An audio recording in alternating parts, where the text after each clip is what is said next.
I stopped defending my friend and let everyone assume why. The first time someone asked me point blank if I was still comfortable being associated with him, I realized my silence had already been interpreted as an answer. It didn't come from a stranger or a manager or anyone with authority. It came from a mutual friend, someone I trusted enough to be honest with me and careless enough to say what others were thinking. I laughed it off, said something vague, but the question lingered longer than the conversation. Because I hadn't said anything, not publicly, not privately, and that absence had started to fill itself in. The problem was Ethan. Not because he did something definitively wrong, not in a way that would make the story easy. Ethan and I had been friends for almost a decade. We met in college, stayed close through early jobs, bad apartments, and the slow transition into adulthood where everyone pretends they're fine, but quietly keeps score. He was outspoken in a way I never was. He said things people thought, but didn't want attached to their names. Sometimes that made him refreshing. Other times, it made him exhausting. Most of the time, I stayed nearby, quietly translating him to other people. That's not what he meant. He's bad with tone. He's actually really thoughtful once you know him. I didn't realize how much I'd taken on that role until I stopped. The incident itself was small enough to be forgettable if you wanted it to be. A group chat, a comment taken the wrong way, screenshots. Nothing illegal, nothing that would make headlines. Just enough to trigger a round of private conversations and careful distancing. Ethan made a joke about workplace diversity during a late-night discussion that had already gone too far. It wasn't cruel, it wasn't even particularly original, but it landed wrong, and instead of walking it back, he doubled down. That was his pattern. Someone called him out. He got defensive, tone sharpened, context evaporated. By morning, the chat was quiet. By afternoon, people were talking. I got messages asking if I'd seen what he wrote, if I agreed with it, if I thought he was okay. I knew what they were really asking. Was I going to defend him again? Normally, I would have. I would have explained intent, added nuance, reminded people of his good qualities. I would have absorbed some of the discomfort so others didn't have to confront him directly. But this time, something in me hesitated. Not because I thought Ethan was suddenly a bad person, but because I was tired. Tired of smoothing. Tired of contextualizing. Tired of being the person who made his rough edges more palatable. So I said, less than usual. I saw it, I replied to one message. That conversation got messy. To another. No defense, no condemnation. Just distance. I told myself that was neutral, mature, healthy even. But neutrality in social spaces is rarely neutral. People noticed immediately. Someone removed him from a planning thread. Someone else suggested meeting without him to keep things calm.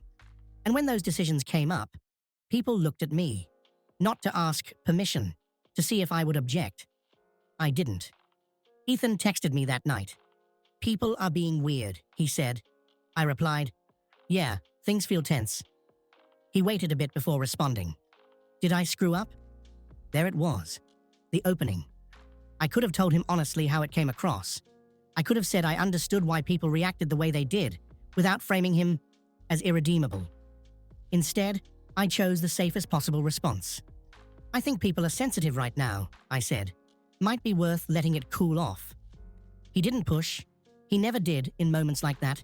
He just said, got it. The next few weeks were uncomfortable in quiet ways. Invitations slowed. Ethan noticed.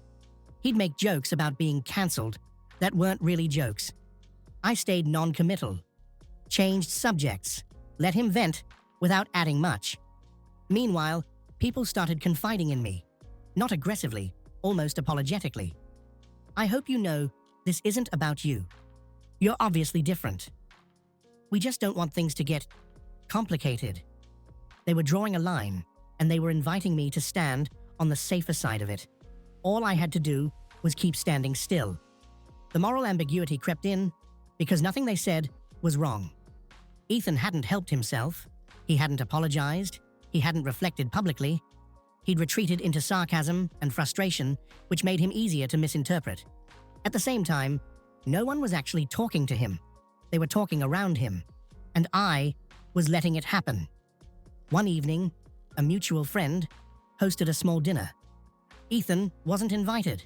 I was. No one said it outright, but the omission was loud. At the table, someone brought up the group chat incident, carefully anonymized, and said, "Some people just don't know when to stop." Others nodded. Someone glanced at me, searching my face for confirmation. I took a sip of wine and said nothing. That silence did more than any argument could have. After dinner, I walked home, feeling hollow in a way I couldn't quite name. Ethan called me the next day. "Be honest," he said. "Are people done with me?" I told him the truth, but not all of it. "I think some folks are taking space," I said. "Because of what I said?" "Yes."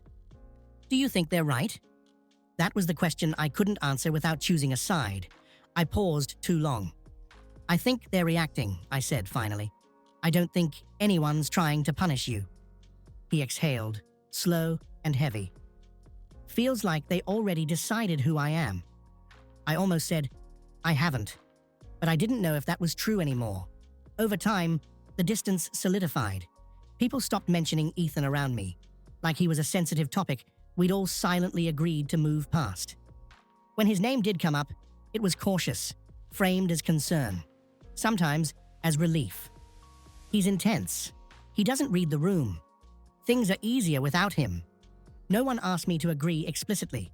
They didn't need to. My lack of defense had already aligned me. Ethan and I still talked, but less. Conversations stayed on safe ground. Work, movies, anything but people. There was a tension there, unspoken, but persistent. He knew something had shifted. He just didn't know how much. The final twist came months later, unexpectedly. A new person joined our circle, someone who didn't know the history. They met Ethan at a separate event and liked him. Found him sharp, funny, thoughtful. They asked me, casually, "Why don't you guys hang out with him more?" The question caught me off guard. I opened my mouth, ready to give the softened explanation I'd been rehearsing in my head for weeks. But before I could, someone else jumped in. "There were some issues," they said. "He crossed a line." The new person frowned. "What kind of line?" There was a pause. The answer that came was vague, heavy with implication. I watched Ethan's reputation compress into something simpler and harsher than reality. And I let it.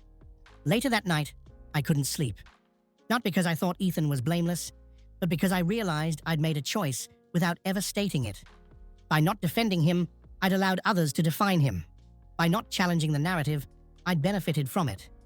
Ethan texted me a few days later, out of nowhere. "I'm thinking of moving," he said. "Fresh start." I stared at the message. Part of me felt relief.